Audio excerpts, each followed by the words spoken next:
رسول کریم صلی اللہ علیہ وسلم نے پانی کا ایک برتن طلب فرمایا تو آپ کے لیے ایک چوڑے منہ کا پیالہ لایا گیا جس میں کچھ تھوڑا پانی تھا۔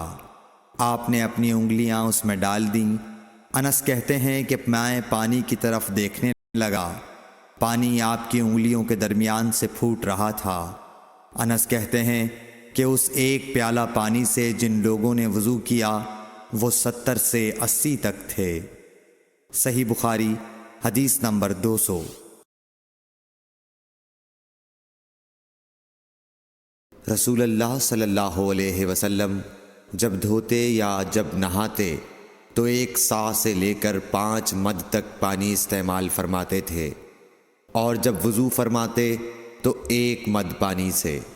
صحیح بخاری حدیث نمبر 201۔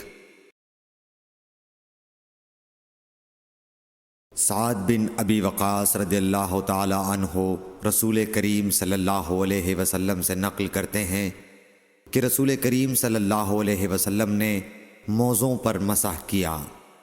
عبداللہ بن عمر نے اپنے والد ماجد عمر رضی اللہ تعالی عنہ سے اس کے بارے میں پوچھا تو انہوں نے کہا سچ ہے، اور یاد رکھو جب تم سے سعد رسول اللہ صلی اللہ علیہ وسلم کی کوئی حدیث بیان فرمائے تو اس کے متعلق ان کے سوا کسی دوسرے آدمی سے مت پوچھو۔ صحیح بخاری حدیث نمبر 202۔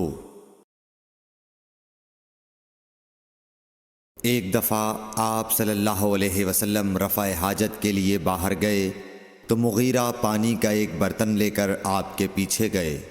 جب آپ قضائے حاجت سے فارغ ہو گئے تو مغیرہ نے آپ کو وضو کراتے ہوئے آپ کے اعضائے مبارکہ پر پانی ڈالا۔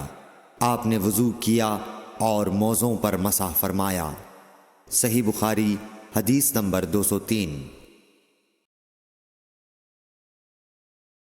جعفر بن عمرو بن امیہ زمری کو ان کے باپ نے خبر دی کہ انہوں نے رسول کریم صلی اللہ علیہ وسلم کو موزوں پر مسح کرتے ہوئے دیکھا۔ صحیح بخاری حدیث نمبر 204۔ جعفر بن عمرو اپنے باپ سے روایت کرتے ہیں کہ میں نے رسول اللہ صلی اللہ علیہ وسلم کو اپنے عمامے اور موزوں پر مسح کرتے دیکھا۔ صحیح بخاری حدیث نمبر 205۔ مغیرہ فرماتے ہیں کہ میں ایک سفر میں رسول کریم صلی اللہ علیہ وسلم کے ساتھ تھا تو میں نے چاہا کہ وضو کرتے وقت آپ کے موزے اتار ڈالوں۔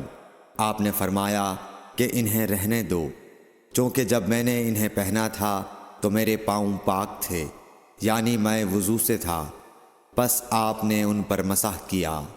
صحیح بخاری حدیث نمبر 206۔